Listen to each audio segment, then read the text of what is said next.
വേനൽക്കാലമായതോടെ KAP കനാലുകളിലൂടെ ഒഴുകിയെത്തുന്ന ജലം ചോരുന്നതായുള്ള പരാതികൾ പുറത്തുവരുന്നുണ്ട്. വെള്ളം ഒഴുകി വീടുകളിലും കാലിത്തൊഴുത്തിലും എത്തുന്നതായാണ് പരാതി. കനാൽ ചോർച്ച പരിഹരിക്കാതെ വെള്ളം തുറന്നുവിട്ടതായാണ് നാട്ടുകാരുടെ ആരോപണം. കൊട്ടാരക്കര, പൊന്മാനൂർ, ETC ഭാഗങ്ങളിലെ കെഐപി കനാലിന് സമീപം താമസിക്കുന്നവരാണ് ആശങ്കയിൽ കഴിയുന്നത്. കനാലിലെ ചോർച്ചയുള്ള ഭാഗത്തുകൂടി വെള്ളം വീടുകളിലേക്കും കാലിത്തൊഴുത്തുകളിലേക്കും ഒഴുകിയെത്തുകയാണ്. ഇതിനിയും തുടർന്നാൽ പശുത്തൊഴുത്ത് തകർന്നു വീഴുകയും വളർത്തുമൃഗങ്ങൾക്ക് ഭീഷണിയാവുകയും ചെയ്യും.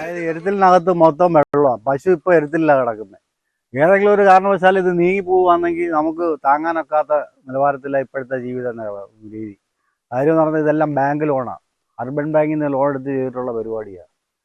അപ്പോൾ നഷ്ടപ്പെട്ട് കഴിഞ്ഞാൽ നമുക്ക് ബാങ്കിൽ പൈസ അടയ്ക്കാനും ഒക്കത്തില്ല. പിന്നെ നമുക്ക് ഉപജീവന മാർഗം ഇതുകൊണ്ടൊക്കെയാണ് നടത്തിപ്പോകുന്നത്. അതും നടക്കത്തില്ല. ചോർച്ചയുള്ള കനാൽ ഭാഗത്തുകൂടി ഒഴുകിയെത്തുന്ന വെള്ളം 2006 പൊന്മാനൂരിൽ വലിയ നാശം വിതച്ചിരുന്നു. പുനർനിർമ്മാണത്തിന് ശേഷം അറ്റകുറ്റപ്പണികൾ കാര്യക്ഷമമായി നടത്താത്തതും നിരവധി കുടുംബങ്ങളെ ദുരിതത്തിലാക്കുകയാണ്. വെള്ളം തുറക്കുന്നതിന് മുമ്പുള്ള മുൻകരുതൽ പ്രിക്കോഷൻസ് ഒന്നും അവർ സ്വീകരിച്ചിട്ടില്ല. എന്നാൽ കാടിയെത്തുകയോ അല്ലെങ്കിൽ ആദ്യം ട്രയൽ വെള്ളം തുറന്നു വിടുകയോ അതിനുശേഷം എവിടെയെങ്കിലും സുഷിരങ്ങളുണ്ടെങ്കിൽ അടയ്ക്കുകയോ ഒന്നും ചെയ്തില്ല. അവർ എല്ലാ വർഷവും ചെയ്യുന്നു.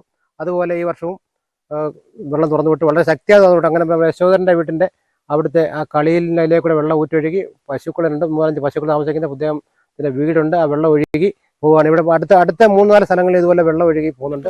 കാട് മൂടിയ കനാൽ വെട്ടിത്തെളിക്കാതെ കെഐപി വെള്ളം തുറന്നുവിട്ടതിനാൽ മാലിന്യം അടിഞ്ഞുകൂടി ദുർഗന്ധം പരത്തുന്നുണ്ട്.